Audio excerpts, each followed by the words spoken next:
On va aller voir tout de suite si Léa est prête pour la journée qui nous attend. Let's go. Tu viens de te réveiller? Ouais. C'est l'heure. Bon, allez. Let's go? Ouais, let's go. Allez, à tout à l'heure. À toutes.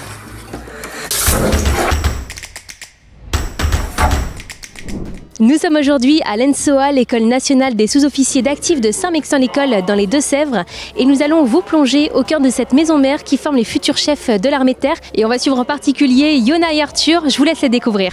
Bonjour, je suis l'engagé volontaire sous-officier Yona. J'ai 24 ans et je viens de Marseille. Ici à l'ENSOA, on est formé pour être chef de groupe. Et je pense qu'un chef de groupe, c'est pas juste un chef, c'est vraiment donner l'exemple, mais être proche de ces hommes et pouvoir avancer ensemble. C'est vraiment pour moi un travail d'équipe avant tout. Je suis l'engagé volontaire sous-officier Arthur. Je suis arrivé dans cette école du coup par un parcours un peu différent de la normale. J'étais avant du coup au 21e RIMA, donc régiment d'infanterie de marine à Fréjus.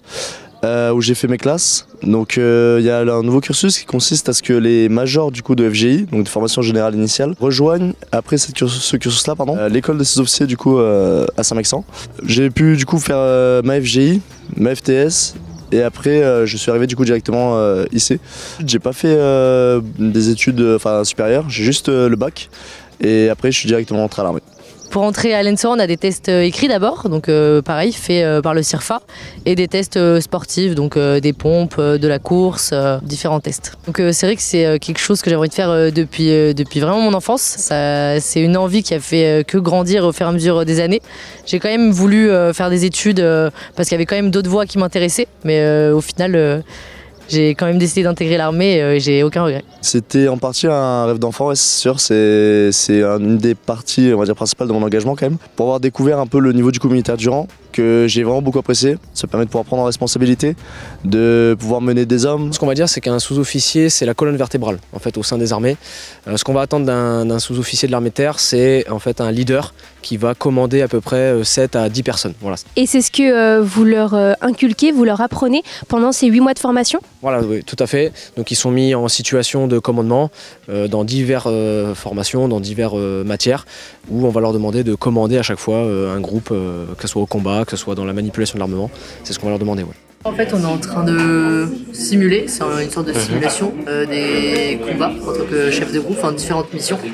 C'est intéressant parce que c'est des missions qu'on va pouvoir après refaire directement sur le terrain.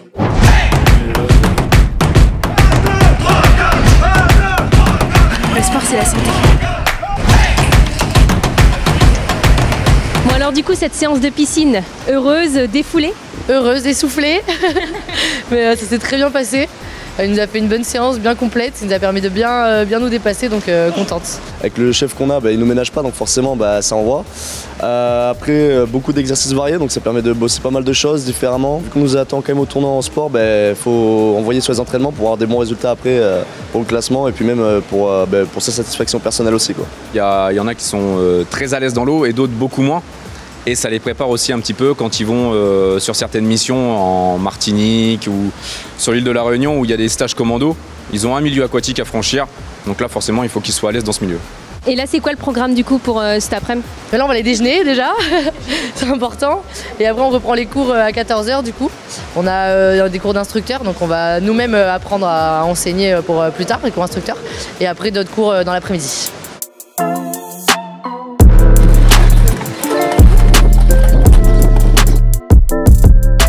Prochaine à passer, c'est ça? C'est ça. Un peu stressé? Non, ça va. Ça va? Ça va, oui. C'est les révisions de dernière minute? Exactement. Élévation. Presser la détente. Ça va être une action continue et constante. Aujourd'hui, en fait, on les prépare aux futurs tests qu'ils vont avoir dans 2 semaines, qui va leur permettre de devenir initiateurs. Donc en fait, c'est une épreuve dans laquelle ils vont être mis en situation de responsabilité et c'est eux qui vont devoir former leurs camarades à la manipulation sur l'armement. Élévation.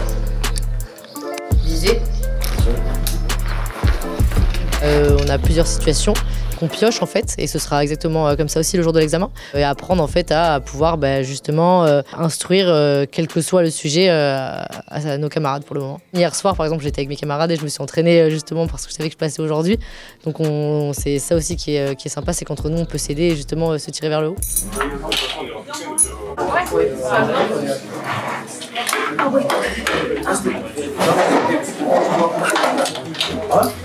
On a vu, ça pèse combien à peu près? Bah, apparemment 10 bons kilos. 10 bons kilos. Combien? 10 kilos? Ouais. Donc c'est justement grâce à ce genre d'exercice que vous pouvez vous entraîner pour la suite. Et pour toi, c'est quoi un bon chef de groupe? Alors pour moi, un bon chef de groupe, c'est quelqu'un qui sait déjà écouter ses hommes, qui sait se mettre à leur place aussi. Il les implique aussi dans la mission, c'est-à-dire qu'il ne garde pas toutes les informations pour lui, il essaie de les distribuer pour que chaque membre de son groupe se sente impliqué. Bien sûr, essayer de tout faire, de se démener pour ses hommes et de les soutenir tout le temps et de tout le temps les défendre. Bon bah du coup ça y est, on s'est mis en tenue. Est-ce que tu peux nous faire un petit rappel du parcours d'obstacles? Ok, donc bon voilà, déjà on est sur le parcours d'obstacles réglementaire. Donc ici ça comporte 20 obstacles sur 500 mètres. Et en termes de barème, donc pour les élèves, pour les garçons il faut qu'ils fassent en moins de 3 minutes 20 et pour les filles c'est en moins de 3 minutes 50.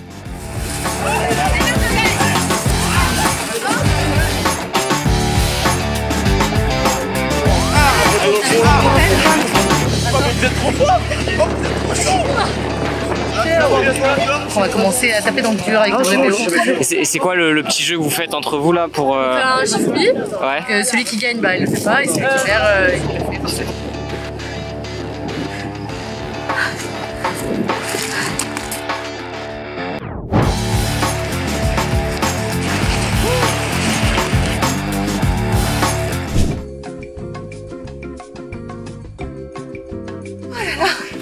Je suis. On va passer à la du coup? On passe à l'autre? Ouais. C'est parti.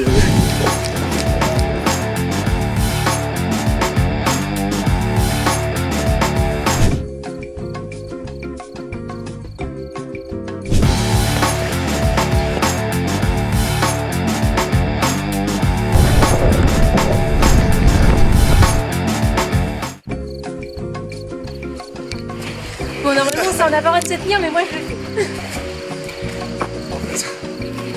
Allez, c'est parti.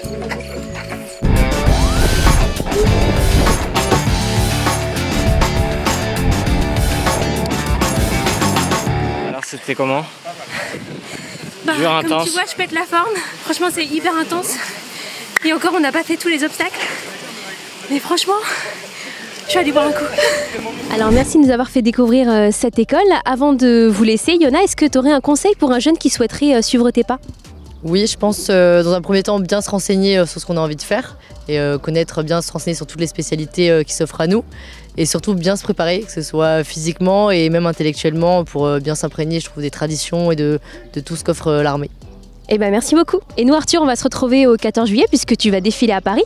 Ouais, je suis d'ailleurs très content de pouvoir avoir cette chance de défiler à Paris le 14 juillet avec du coup un événement exceptionnel pour nous l'ENSOA parce que c'est fête ses 60 ans cette année, ce qui nous permet pour le 14 juillet de nous retrouver du coup non pas un seul carré mais 2 carrés, donc ce qui fait beaucoup plus de monde déjà et on est vraiment content. On aura d'ailleurs l'occasion d'y revenir sur Skyrock PLM, donc restez bien connectés. Et d'ici là, on te souhaite une bonne préparation et bonne formation au sein de cette belle école et merci pour l'accueil.